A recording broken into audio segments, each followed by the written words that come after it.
Hello, everyone. I'm back in the saddle again at home after a weekend away. Feels good to be back with, my actual camera and mic setup. Feels really bad to have had about 3 hours of sleep last night when I was already sleep deprived coming into it. But hey, here I am. Here we are. Look at us. And we had 8 games today. So let's talk about them a little bit. Some of the big takeaways, of course, everybody's going to be excited about the whole NAEU situation. Team Liquid upsetting Mad Lions, taking a game off of them. I think I agree with what was kind of said on the analyst desk afterwards. Santorin was really the standout, but Alfari did some good stuff to set that up. Core JJ was on the map, and then Tactical did the carrying later on. Jensen was good. Not quite as much a standard as the other guys, but Team Liquid put together a good team game. They got ahead early, and then they knew what to do with it. So, props to them. Good win. And then Rogue against Cloud9. I think this is one where more people probably would have predicted Rogue to win, so it wasn't real. It wasn't an upset. But definitely Cloud9.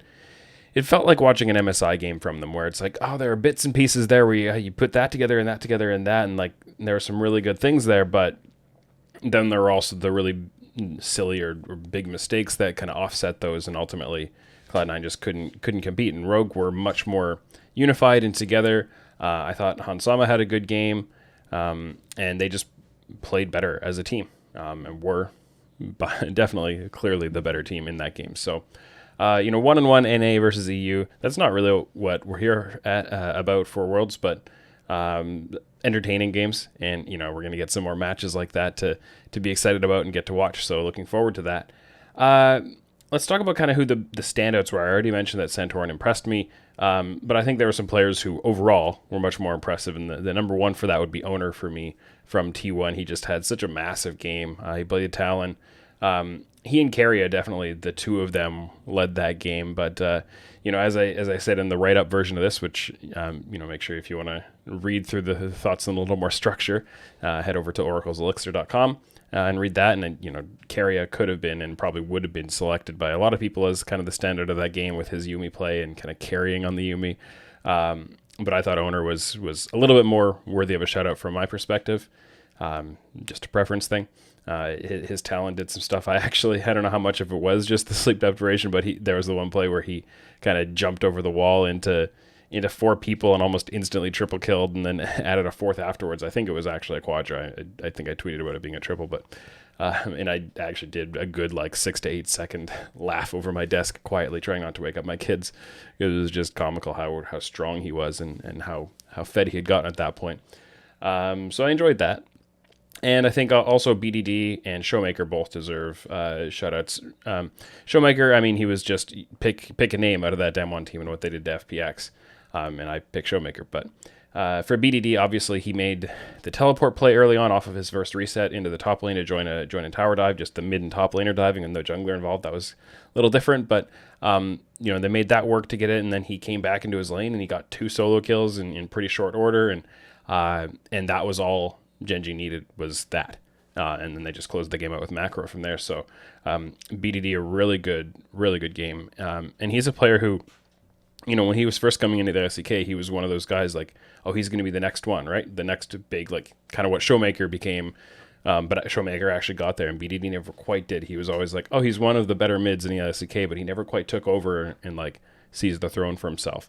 But he's still here, and he's still able to put out really good showings and play really well. So props to him for that. I want to talk a little bit about LNG as well. I don't think I broadcasted this too publicly or too strongly, but I had a lot of reservations about them coming into the group stage relative to everybody else. Not to say that they're a bad team or anything like that, but overrated is definitely a word I would use. I saw lots of pick'ems with LNG in first coming out of their group. And things like that. And I personally had them 4th in my pick'ems in the group. I thought that Mad, TL, and Gen.G would all perform better. And partly that's because, a little bit of a lack of faith in some of their individual players, but also just when you look at how they actually played in play-ins, I wasn't that convinced by their performance, partly because of the quality of opposition they were facing. But then you look at the one really useful game against Hanwha, and start from the beginning point that I have really big doubts about Hanwha, and I really don't think Hanwha are very good. And LNG, they managed to beat Hanwha in the mid game, but they were behind, and Hanwha were kind of in control of a lot of that game.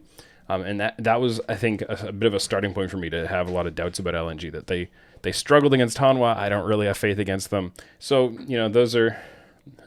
those are my kind of biases about those two teams showing through. But I think today and the loss to Gen.G did kind of firm that opinion up a little bit more. We'll see what happens the rest of the group stage, right? This doesn't define those teams, and I'm not the foremost expert on either LCK or LPL teams, but I just don't get a good vibe from LNG at this point. And I would be a little bit surprised to see them reaching quarterfinals. But we'll see what happens. And just a little fun fact for the end of it, Blue side went 7-1 today. That Gen.G against LNG game is the only game where the red team won. So look to see what happens in side selections going forward, or whether that's just one of those little statistical blips. I am going to post some fantasy picks later for day 2. Group stage is difficult for fantasy. I did not hit on my fantasy lineup today. There were weird circumstances because I had a lineup with Fnatic in it, and then pivoted at the last second because of the news of Fnatic and upset not being able to play, and said, okay, I can't play that. Wasn't able to post a replacement lineup on Patreon for it, and the lineup that I did end up with didn't work out. It was a bit of a scramble at the last second to kind of pivot to something else, and I didn't have as much preparation to do it. So this time around, hopefully no surprises, and won't get caught off guard. I'll have a new lineup in there, and hopefully we'll get back on the horse with it. So if you want to follow along with that, make sure to subscribe to the Patreon, patreon.com/oracleselixir. All right, that's it for me for today. I'm going to try to get a little more sleep tonight. Sleep off a little bit of that Canadian Thanksgiving food that I've been eating, and back at it tomorrow. So see you then.